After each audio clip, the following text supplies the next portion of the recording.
Hi guys, my name is Andre and I'm the intern Power BI developer and data analyst at About IT. Today we're going to learn quick tips, tricks and shortcuts in Power BI.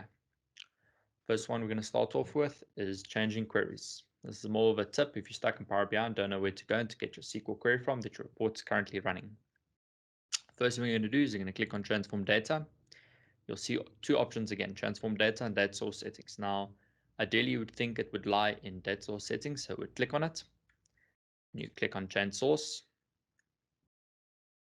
and you'll see you get information like the server that the report is currently connected to, the database that the report is pulling the data from, and the SQL query. But you'll see you cannot copy or edit the SQL query. So what do?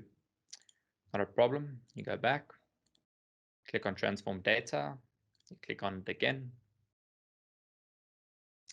and you'll see that there are two queries to this report, and each query has its own source. So we click on it. And you'll see it brings up the same information as last time, the server that the report's connected to, the database, but this time there's the query. And you can now copy and edit the SQL query and make changes to it, which is a pretty neat tip if you need to access the SQL query and the report that the query is directly built on and you need to make changes to it. All right, the next one is cleansing the data. So you'll see my data is pretty clean. But I did leave out transaction date for us. I did leave out the time here, just so that we have something to work on and to make the report, we're going to remove it to make the report run a bit smoother. Because as you can see, there is no data for time, but the report is currently still using the resources to go find and match that data and bring it back. So we're going to clean it up a bit. To do this is very simple.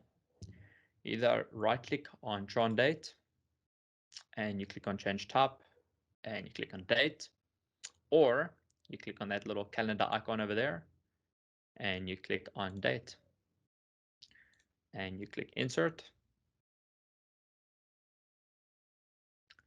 And there you'll see it will have changed it and only brought back date, which is great. It's great for us. It helps the report also refresh a bit quicker because it doesn't have to bring that additional information in.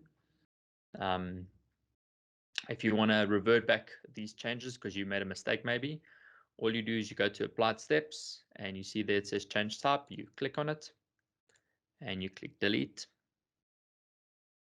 and it will revert back to default. All right, and if you now want to save these changes that you made, you click on that drop down there and you click close and apply. But for now, we're not going to do that. We're just going to close it. All right, that was cleaning the data. The last two we're going to be doing for today is cross filtering and the draw up function. They're very quick and easy to go through. Cross filtering on a visual is a simple basis to understand. Not a lot of users know about this, but for example, you have a report displaying all information and you want to focus specifically on something. All you have to do is click on it and it will highlight that specific information and fade out everything else. So you can use this to isolate information and see more detail of it, like USA bartending, like AgriLink's food. You can see the sales and cost over this year, specifically for AgriLink food, instead of seeing it for all the clients of this year. The last one is drill down function. So assume these were already open.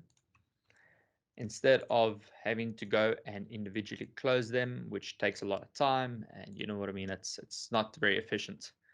All you have to do is you right click here and you say collapse all, or to open these up again, or you go to data and drill and you click drill up and it will do the same.